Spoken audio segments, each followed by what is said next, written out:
बात उस जमाने की है जब हिंदुस्तान अभी आजाद भी नहीं हुआ था। एक छोटे से गांव में 3 मजदूर रहते थे, असलम, दीनू और बद्री। तीनों गांव के जमींदार की जमीनों पर काम करते थे। इन तीनों में गजब की मोहब्बत थी। सारा दिन खेतों में पसीना बहाते और शाम को एक दूसरे के साथ बैठकर वक्त गुजारते। गांव के लोग इन्हें प्यार से 3 भाई कहकर पुकारते थे। लेकिन दरहकीकत ये तीनों खून के भाई नहीं थे। इनका कोई घर परिवार नहीं था, न माँ बाप, न बीवी बच्चे, न कोई ठिकाना।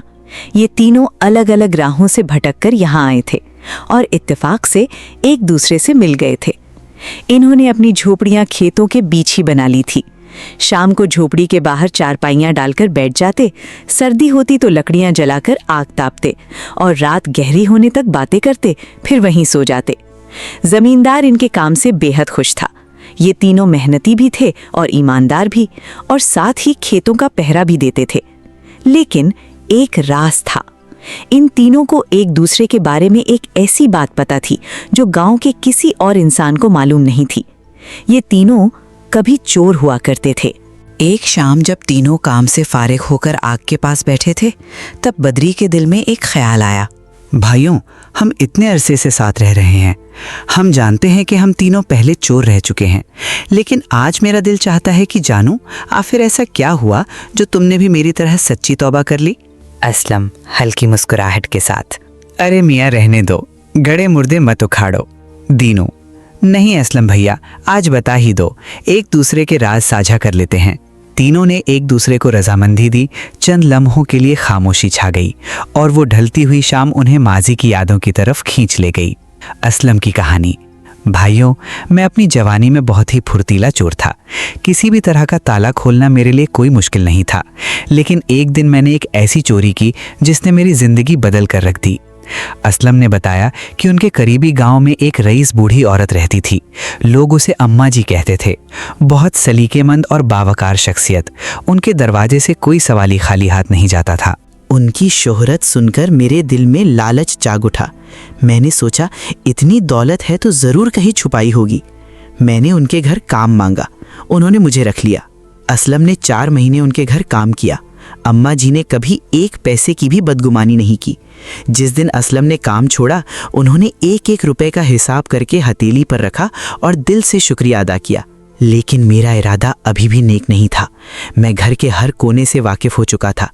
एक बंद कमरा था, मुझे यकीन था वहीं दौलत होगी।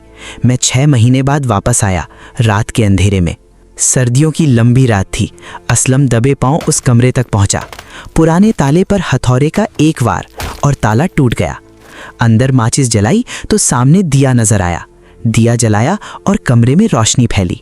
मेरी आंखें खुली की खुली रह गईं। कमरे में ढेर सारे संदूक रखे थे। मुझे लगा जैसे कारून का खजाना मिल गया हो। असलम ने एक एक करके सारे संदूक खोले, लेकिन हर संदूक में सिर्फ कपड़े थे, बच्चों के कपड़े, जिन पर नाम और उम्र लिखी थी।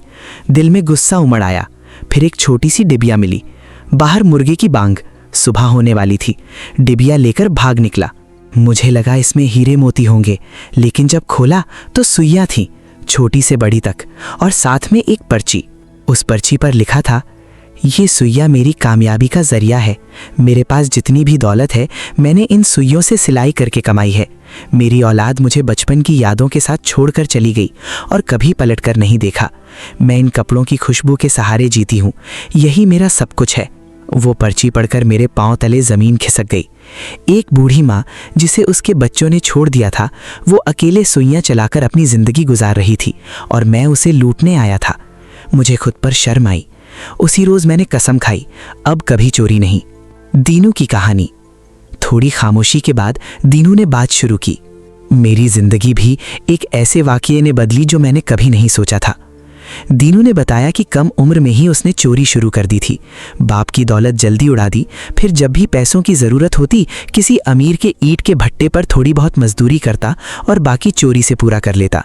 एक दिन साथी मजदूरों ने बताया कि भट्टे का मालिक बहुत अमीर है, लेकिन एक छोटे से मकान में रहता है और सुना है उसने अपनी सारी दौलत ज़मीन में छुपा रखी है।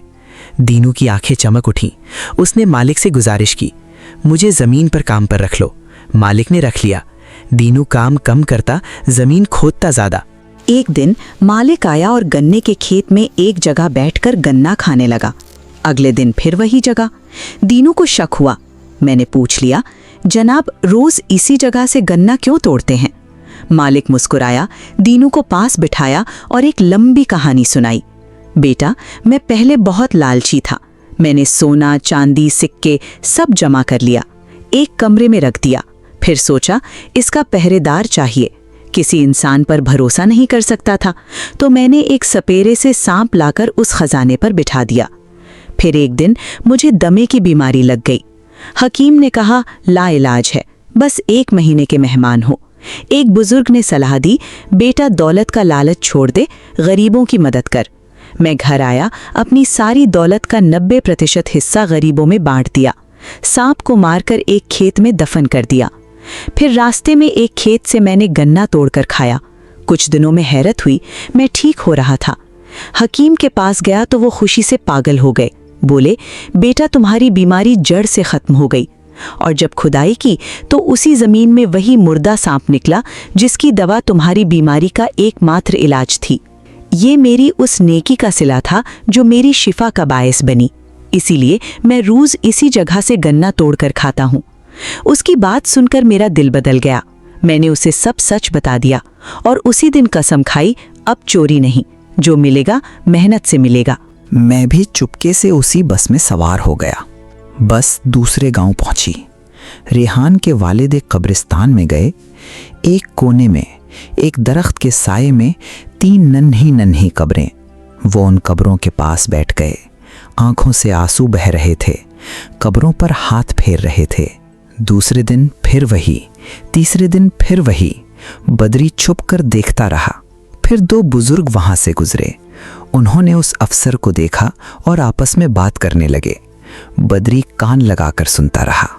बुजुर्ग, ये बेचारा कई सालों से यहाँ आता है। इसकी 3 बेटियां थीं, तीनों की कब्रें यहाँ हैं। इसने खुद अपनी बेटियों को बद्दुआ दी थी, चाहता था सिर्फ बेटे। अल्लाह ने इसकी दुआ कबूल कर ली। तीनों बेटियां बचपन में ही चल बसी। दूसरा बुजुर्ग, फिर इसने दूसरी शादी की। इस बार 4 बेटे हुए, लेकिन दूसरी बीवी ने उनकी परवरिश गलत की। वो 4 बेटे शराब और बुरे कामों में पड़ गए। उन्होंने इसकी सारी दौलत, सारी इज्जत सब बर्बाद कर दी। अब इसके पास कुछ नहीं, बस ये 3 नन्ही कब्रें हैं और पछतावा। बदरी ये सुनकर कांप उठा। बदरी, उन 3 नन्ही कब्रों की हकीकत ने मुझे अंदर से झंझोड़ कर रख दिया। मुझे लगा मेरे अंदर का इंसान जाग उठा। और फिर खबर आई, रेहान के वालिद का इंतकाल हो गया। बदरी उनके जनाजे में शामिल हुआ।